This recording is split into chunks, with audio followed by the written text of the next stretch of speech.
Hello student, हम लोग carbohydrate cover कर रहे हैं बीएससी सेकेंड सेमेस्टर का। हम बीएससी सेकेंड सेमेस्टर के कार्बोहाइड्रेट में हम लोगों ने बहुत सारे लेक्चर कवर कर लिया है। बहुत सारे लेक्चर्स में हम लोगों ने लास्ट लेक्चर कवर किया था degradation, Ruff degradation and Wohl degradation. ठीक है। और Ruff degradation and Wohl degradation में हम लोगों ने क्या किया था, अगर आपने नहीं देखा है तो पहले उन लेक्चर को देखिएगा। ठीक है, तो चीजें अच्छे से क्लियर होंगी, इसे मत देखिएगा। ठीक है, पहले कार्बोहाइड्रेट की जितनी भी मैंने लेक्चर दिए तभी देखिएगा। इसे तभी देखिए जब वो लेक्चर आपकी कंप्लीट हो जाए। ओके, डायरेक्टली इसे मत देखिएगा प्लीज। ठीक है, आपको समझ में आएगा नहीं फिर। चलिए, अब हम लोग क्लिनिक फिशर सिंथेसिस के बारे में बात करते हैं। सबसे पहले क्लिनिक फिशर सिंथेसिस से करते क्या है, ये लोअर एल्डोज से हायर एल्डोज बनाते हैं। फिर से सुने, लोअर एल्डोज को हायर एल्डोज में क्लिनिक सिंथेसिस द्वारा कन्वर्ट करते हैं। लोअर एल्डोस का कन्वर्जन हायर एल्डोस में करते हैं, किसके द्वारा? क्लेनिक सिंथेसिस के द्वारा। क्लियर है इतना? चलिए देखो जरा, रफ डिग्रेडेशन और वोहल डिग्रेडेशन में हमने क्या किया था, 6 मेंबर के एल्डोस को 5 मेंबर के एल्डोस में कन्वर्ट किया था। क्या मैंने कहा? 6 मेंबर के एल्डोस को 5 मेंबर के एल्डोस में कन्वर्ट किया था। यहाँ पे क्या करेंगे हम लोग, यहाँ पे 5 मेंबर के एल्डोस को 6 मेंबर के एल्डोस में कन्वर्ट करेंगे, मतलब कि लोअर एल्डोस को हायर एल्डोस। लोअर एल्डोस कितने कार्बन का है? 5 कार्बन का। और मुझे कन्वर्ट कितने कार्बन में करना है? 6 कार्बन के एल्डोस में। मतलब कि अगर डी डी एराबिनोस को डी ग्लूकोज में कन्वर्ट कर दिया जाए तो उसे क्या बोलेंगे हम लोग? चेन लेंथनिंग बोलेंगे। क्या बोलेंगे? चेन लेंथनिंग बोलेंगे। तो हम लोग क्लेनिक सिंथेसिस द्वारा, क्लेनिक फिशर सिंथेसिस द्वारा चेन लेंथनिंग कर सकते हैं ऑफ एल्डोस की चेन लेंथनिंग कर सकते हैं। क्लियर है इतना? तो हम लोग क्लेनिक सिंथेसिस द्वारा डी एराबिनोस को डी ग्लूकोज और डी मेनोस में कन्वर्जन कर सकते हैं। जस्ट समझने की कोशिश करना, क्लिनिक सिंथेसिस में क्या करेंगे हम लोग, किसका कन्वर्जन करेंगे? डी एराबिनोस से हम लोग क्या कन्वर्ट करेंगे? डी एराबिनोस को किस में कन्वर्ट करेंगे बोलो? डी ग्लूकोज में, डी ग्लूकोज एंड डी मेनोस में कन्वर्ट करेंगे। दोनों ही 6 कार्बन के एल्डोस हैं। कितने कार्बन के हैं बोलो? दोनों ही 6 कार्बन के एल्डोस हैं। क्लियर है इतना? चलो, अब हम लोग रिएक्शन पढ़ते हैं। इस कन्वर्जन की रिएक्शन पढ़ते हैं। पहले एक चीज ध्यान से समझिएगा, उसके बाद मैं एक ही चीज को समझा दूंगा। ठीक है, पहले एक ही चीज ध्यान से समझना है, उसके बाद हम लोग रिएक्शन को समझ लेंगे। ठीक, जब समझने की कोशिश करना ध्यान से। हम लोग करेंगे क्या, सबसे पहले हम लोग डी एराबिनोस लिख लेते हैं। एक ही चीज समझना ध्यान से, डी एराबिनोस लिख लेते हैं। इसमें एल्डिहाइड ग्रुप पाया जाता है, आपको पता है। इसमें कितने एस्पेक्टिक कार्बन होते हैं? 3 एस्पेक्टिक कार्बन होते हैं। हमने 3 एस्पेक्टिक कार्बन को लिख लिया अच्छे से। 3 एस्पेक्टिक, ये आपका एराबिनोस है। ठीक है, स्ट्रक्चर आपको पता होगा एराबिनोस का, डी एराबिनोस है। ठीक है, अगर हम डी एराबिनोस की HCN से रिएक्शन करा देते हैं, सुनना अच्छे से समझना, डी एराबिनोस की HCN से रिएक्शन करा देते हैं। ये रिएक्शन आपने बहुत ज्यादा पढ़ी है, साइनोहाइड्रिन का फॉर्मेशन होता है, एल्डिहाइड पर रिएक्शन होती है। ये बॉन्ड ऐसे ब्रेक होता है, यहाँ पे नेगेटिव, यहाँ पे positive, H plus Cn minus, H plus यहाँ पे जाएगा, Cn माइनस कार्बन से जुड़ेगा। मतलब क्या बनेगा? कुछ इस तरीके से फॉर्म होगा, कुछ इस तरीके से, कुछ इस तरीके से फॉर्म होगा।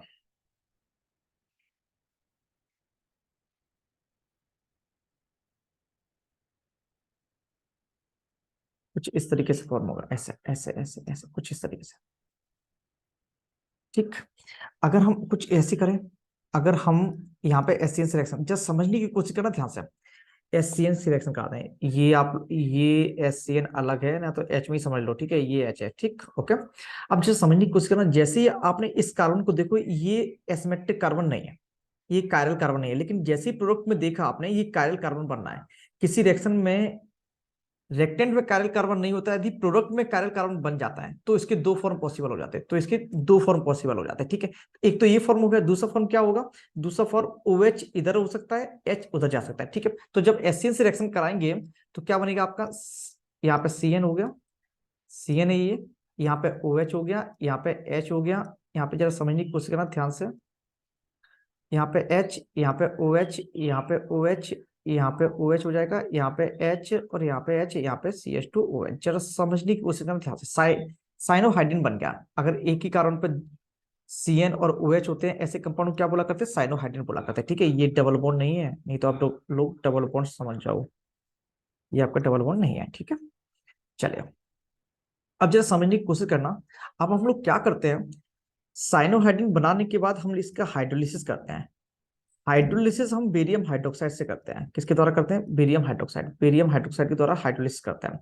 एक ही चीज समझना ध्यान से, बेरियम हाइड्रोक्साइड के द्वारा हाइड्रोलिसिस करते हैं। ठीक, जैसे हम लोग बेरियम हाइड्रोक्साइड के हाइड्रोलिसिस करें, सीएन का कन्वर्जन हो जाता है COOH में। सीएन का कहाँ कन्वर्जन हो जाएगा? बोलो, COOH में। सीएन का कन्वर्जन हो जाएगा COOH। वैसे भी आपको पता है ना, 11th 12th और बीएससी फर्स्ट सेमेस्टर और सेकंड सेमेस्टर तो ये चला ही रहा है। तो आपको पता होगा सीएन हमेशा साइनाइड का अगर हाइड्रोलिसिस करेंगे क्या बनेगा? Carboxylic acid. तो सीएन को मैंने कार्बोक्सिलिक एसिड में चेंज कर दिया। ठीक है, बाकी का पोर्शन सेम है। बाकी का पोर्शन सेम है, याद रखिएगा। ठीक है, OH ऐसे, H ऐसे, बिल्कुल सेम है। OH H CH2OH। या ध्यान से समझिएगा, ध्यान से समझना एक ही चीज। इसी तरीके से यहाँ पे किया मैंने, तो CN कहाँ कन्वर्ट हो गया? COOH में। उसके बाद चार एस्मेटिक कार्बन है। OH है, H है, H है, OH है।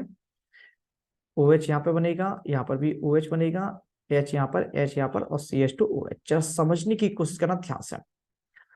अब होता क्या है? इंटरनल एस्ट्रिफिकेशन होता है। यहाँ पे देखो, आपको पता है एस्ट्रिफिकेशन, पता है ना? एस्ट्रिफिकेशन पता है, क्लास 12th में पढ़ा था, बहुत अच्छे से पढ़ा था। एस्ट्रिफिकेशन, एस्टर का फॉर्मेशन होता है। एस्ट्रिफिकेशन द्वारा क्या होता है? एस्टर का फॉर्मेशन होता है। एस्टर का फॉर्मेशन कैसे होगा? एस्टर का फॉर्मेशन कब होता है? जब कार्बोक्सिलिक एसिड से OH निकल जाता है, एसिड से कार्बोक्सिलिक एसिड से OH, और एल्को से H निकलता है। पता है ना ये रिएक्शन? पता है ना? एस्ट्रिफिकेशन, इन एस्ट्रिफिकेशन, एस्ट्रिफिकेशन में कार्बोक्सिलिक एसिड से क्या निकलता है? बोलो, OH और एसिड से H। कार्बोक्सिलिक एसिड से OH, एसिड से H, है ना?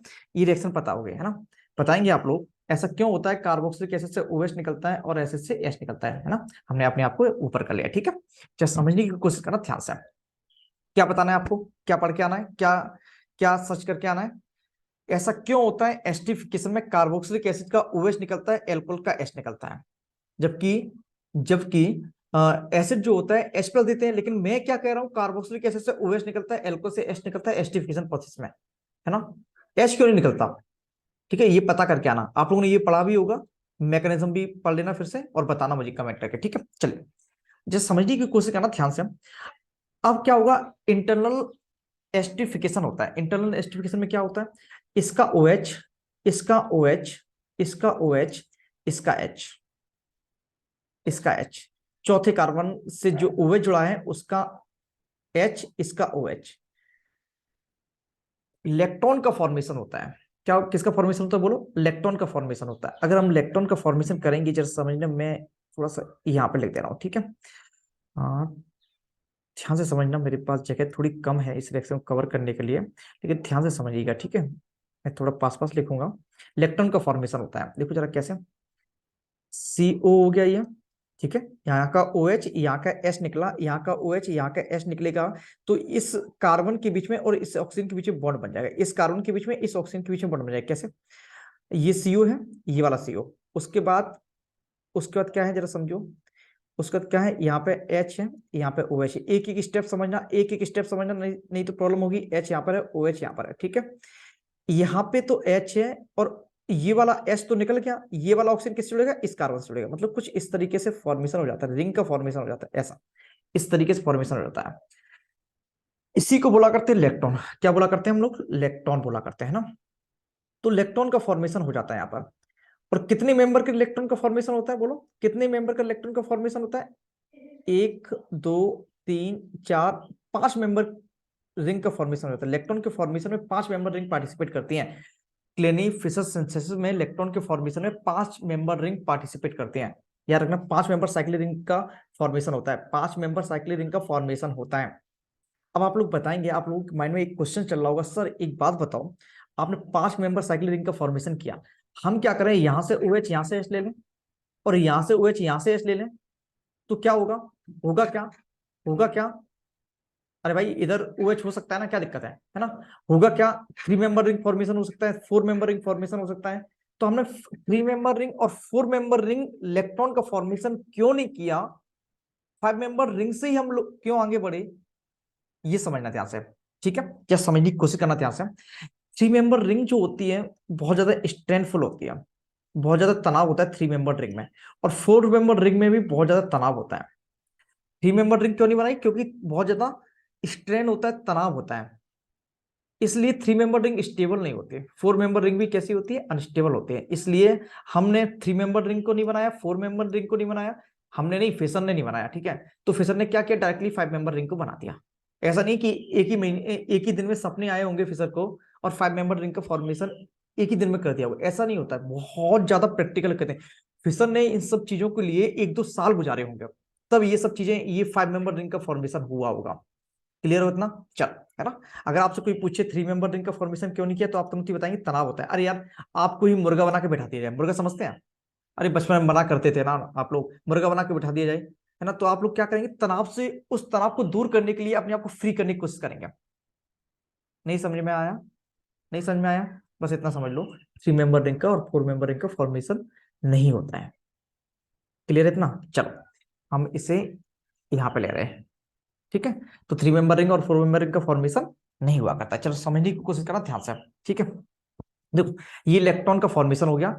अगर इलेक्ट्रॉन इसी तरीके से यहाँ पे करेंगे, इसी तरीके से यहाँ से, यहाँ का ओ एच, यहाँ का ओ एच, और चौथे कार्बन से एच निकालेंगे, हम लोग यहाँ पर भी इलेक्ट्रॉन का फॉर्मेशन करते हैं। कैसे इलेक्ट्रॉन का फॉर्मेशन करेंगे, चलो ध्यान से समझिएगा। सीओ है यहाँ पर, है ना, यहाँ पर आपके 4 एसिमेट्रिक कार्बन है और CH2OH है। यहाँ पे OH है, यहाँ पे H है, यहाँ पे H है, यहाँ पे OH है, यहाँ पे OH है ना, सॉरी, यहाँ पे H है, ये H है यहाँ पे, ठीक। यहाँ पे OH है, यहाँ पे H, और ये 4 मेंबर रिंग का फॉर्मेशन हो जाएगा। 1 2 3 4 5, सॉरी, 5 मेंबर रिंग का फॉर्मेशन हो जाएगा, जिसमें 4 कार्बन इन्वॉल्व है। यहाँ पर भी 5 मेंबर रिंग का फॉर्मेशन हुआ है ना, जिसमें 4 कार्बन इन्वॉल्व है, ठीक है।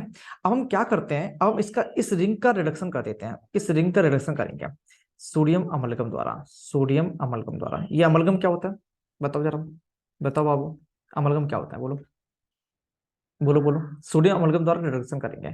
जब हम सोडियम अमलगम द्वारा रिडक्शन करेंगे तो ये जो रिंग होती है, ये रिंग ब्रेक हो जाते हैं, ये रिंग ब्रेक हो जाते हैं, ये रिंग ब्रेक हो जाते हैं, ये रिंग ब्रेक हो जाती है, यहाँ से ये रिंग ब्रेक हो जाएगी ना। जब ये रिंग ब्रेक होती है, रिंग ब्रेक होती है रिडक्शन के द्वारा, तो एच यहाँ पे आता है और एच यहाँ पे जुड़ जाता है, एच यहाँ पे जुड़ता है और एच यहाँ पे जुड़ता है। ये वाला हाइड्रोजन इस कार्बन से लग जाएगा और ये वाला हाइड्रोजन इस ऑक्सीजन से लग के, जिसका ऑक्सीजन था जिस कार्बन का, वहीं पे पहुंच जाएगा। जिस कार्बन का ऑक्सीजन था वहीं पहुंच जाएगा, ये वाला ऑक्सीजन लग जाता है यहाँ पर और ये वाला ऑक्सीजन यहाँ पर लग जाएगा। जब समझने की कोशिश करो ध्यान से, क्या हो रहा है, क्या हो क्या रहा है यहाँ पर। तो क्या बनेगा, देखो, सीओ, COH, है ना। सुनना अच्छे से, मेरे पास जगह कम है, ध्यान से समझना, ध्यान से देखना। यहाँ पर H है और यहाँ पर OH है, ठीक है। यहाँ पर H है, यहाँ पर भी OH है, ओके, इतना तो कोई दिक्कत नहीं है। अब यहाँ पे इस कार्बन के पास, इस एस्मेटिक कार्बन के पास यहाँ पे H है, और यहाँ पे देखो, जब रिडक्शन किया मैंने सोडियम अमलगम द्वारा, ये H यहाँ पे लगा इस ऑक्सीजन के पास, तो ये ऑक्सीजन किस कार्बन का था, इस कार्बन का था ना, इस कार्बन था या, अरे पहले कार्बन का था या चौथी कार्बन, ये मैंने नंबरिंग कर दी, ठीक है, ये मैंने नंबरिंग कर दी। ये जो ऑक्सीजन आया है रिंग में, ये जो ऑक्सीजन आया है रिंग में, मैंने डार्क कर दिया, ये जो ऑक्सीजन आया है रिंग में, ये जो डार्क वाला ऑक्सीजन आया है रिंग में, वो किस कार्बन का था, चौथे कार्बन का था ना, एल्कोहल वाला ऑक्सीजन होता है ना, ठीक है।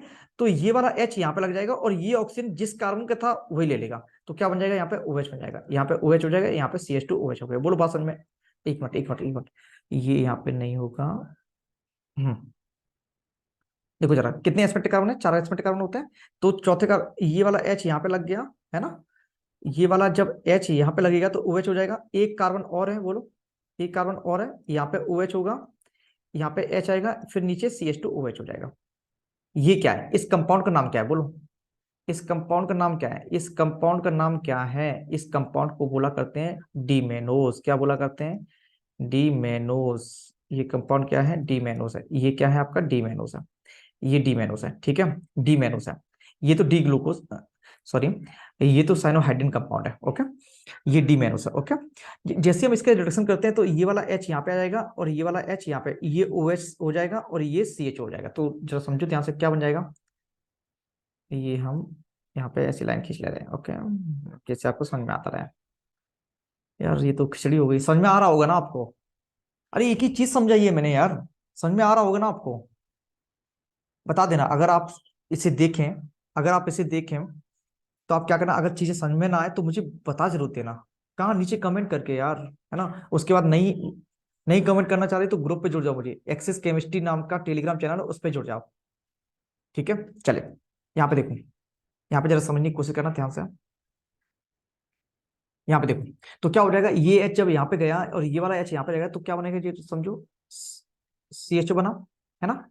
उसके बाद 4 एस्मेटिक कार्बन बने, 4 एस्मेटिक कार्बन। यहाँ पे क्या है, यहाँ पे क्या है, यहाँ पे क्या था, OH था, बिल्कुल सेम होता है यार है ना। और यहाँ पर, यहाँ पे OH, यहाँ पे H, बाकी का ये वाला H जब जुड़ेगा तो यहाँ पर भी OH हो जाएगा। यहाँ पे OH था ही, यहाँ पे H और CH2OH। इसे तो बोला करते हैं डी ग्लूकोस, क्या बोला करते हैं, डी ग्लूकोस। तो डी एराबिनोस है, ये क्या था, डी एराबिनोस है, डी एराबिनोस है। डी एराविनोस से हम लोग डी मेनोस भी बना सकते हैं और डी ग्लूकोस भी बना सकते हैं। यही जो प्रोसेस है, ये जो कंप्लीट प्रोसेस है, इसे बोला करते हैं क्लेनीफिशस सिंथेसिस बोला करते हैं। क्या बोला करते हैं बोलो, क्लेनीफिशस सिंथेसिस बोला करते हैं। अब जरा समझने की कोशिश करना ध्यान से। क्लेनीफिशस सिंथेसिस में हुआ क्या, सबसे पहले हमने लोअर एल्डोस लिया। लोअर एल्डोस में एक कार्बन को ऐड करने के लिए हमने एससीएन से रिएक्शन कराई। देखो, एक कार्बन को ऐड करने के लिए हमने एससीएन से रिएक्शन कराई। देखो एससीएन ऐड हो गया। एक कार्बन का जब एडिशन करने के लिए एससीएन से रिएक्शन कराई तो सीएन जुड़ गया। सीएन को हम लोग क्या करते हैं, इसका हाइड्रोलिसिस कर लेते हैं, सी डब्ल्यू कन्वर्ट कर लेते हैं। सी डब्ल्यू कन्वर्ट किया हमने, उसके बाद इलेक्ट्रोनाइजेशन किया, है ना, इलेक्ट्रॉन का फॉर्मेशन किया। इलेक्ट्रॉन का फॉर्मेशन करने के लिए हम लोग 5 मेंबर इलेक्ट्रॉन का फॉर्मेशन कर रहे हैं। फिशन ने कितने मेंबर रिंग का फॉर्मेशन किया, इतना भी याद रखना, फिशन ने इलेक्ट्रॉन के फॉर्मेशन कितने मेंबर में किया, 5 मेंबर में। और 6 मेंबर इलेक्ट्रॉन का फॉर्मेशन किसने किया था, हावर्थ ने। ठीक है, चले 5 मेंबर रिंग का फॉर्मेशन किया, इलेक्ट्रॉन की फॉर्मेशन में 5 मेंबर रिंग का फॉर्मेशन हो गया। उसका सोडियम अमलगम देखो, ये 5 मेंबर रिंग का फॉर्मेशन, ये इंटरनल एस्टिफिकेशन बोला करते हैं इसे। ठीक है, उसके बाद जैसे इलेक्ट्रॉन का फॉर्मेशन को हमने सोडियम अमलगम द्वारा रिडक्शन करके क्या बना लिया, डी ग्लूकोस बना लिया। इसी तरीके से यहाँ पर भी 5 मेंबर रिंग का फॉर्मेशन कर दिया। ये ऑक्सीजन है, ठीक है, मैंने बहुत ज्यादा डार्क किया आपको समझाने के लिए। 5 मेंबर रिंग का फॉर्मेशन हुआ इलेक्ट्रॉन का, उसका सोडियम अमलगम द्वारा रिडक्शन करेंगे, उसका क्या बनेगा, डी मेनस का फॉर्मेशन होगा। इस तरीके से हम लोग डी एराविनोस को डी ग्लूकोस और डी मेनोस में कन्वर्ट कर सकते हैं। यही टोटल प्रोसेस जो कहलाती है वो क्लेनिफिशस सिंथेसिस कहलाती है। आई होप आपको समझ में आई होगी, समझ में आई या नहीं आई, आगे ना। ये चीजें समझ में आई, एससीएन से सारी रिएक्शन समझ में आई होंगी ना। बेरियम हाइड्रोक्साइड की रिएक्शन समझ में आई। अरे यार, बेरियम हाइड्रोक्साइड में क्या होता है जरा समझो ध्यान से। देखो, जब भी सीएन होता है, हाइड्रोलिसिस करते हैं, हाइड्रोलिसिस करते हैं, सीएन का हाइड्रोलिसिस करते हैं तो COOH में कन्वर्ट होता है। सीएन का हाइड्रोलिसिस करते हैं क्या बनेगा, COOH में कन्वर्ट होगा। तो यही है, यही किया मैंने, और कुछ नहीं, कोई लॉजिक नहीं लगाया इसमें। सीएन का हाइड्रोलिसिस करेंगे, COOH में कन्वर्ट होगा। ठीक है, अब इसका इंटरनल एस्टिफिकेशन, एस्टिफिकेशन तो आपको पता होना चाहिए क्या होता है एस्टिफिकेशन में। कार्बोक्सिलिक एसिड का OH निकलता है, एल्कोहल का एस निकलता है। ये आपको पता करके आना है कि कार्बोक्सिलिक एसिड का OH क्यों निकलता है, क्योंकि एसिड एसिड तो H+ देता है, कार्बोक्सिलिक एसिड का OH क्यों निकलता है, ठीक है, पता करके बताना मुझे। ठीक है, ओके, ये 12th की बात है, 12th में आपको बहुत ज्यादा बताई गई होगी, है ना। अगर नहीं बताई गई तो समझ लो कुछ गड़बड़ पड़ा है आपने, है ना। तो यहाँ पे इलेक्ट्रॉन का फॉर्मेशन किया, उसके बाद रिडक्शन किया और ये बन गया डी मेनोस, यहाँ पर डी ग्लूकोस। यही आपका ये टोटल प्रोसेस क्या कहलाती है, क्लेनिफिशस सिंथेसिस कहलाती है। क्लियर है, आपको चीजें अगर एक बार में समझ में ना आए तो आप पीछे कर लीजिएगा, दोबारा देख लीजिएगा, दोबारा समझ में आए तो पीछे फिर से कर लीजिएगा, दोबारा देख लीजिएगा, आपको चीजें समझ में आएंगी ही आएंगी। ऐसा हो नहीं सकता कि मैं समझाऊं और आपको चीजें समझ ना आए, श्योर।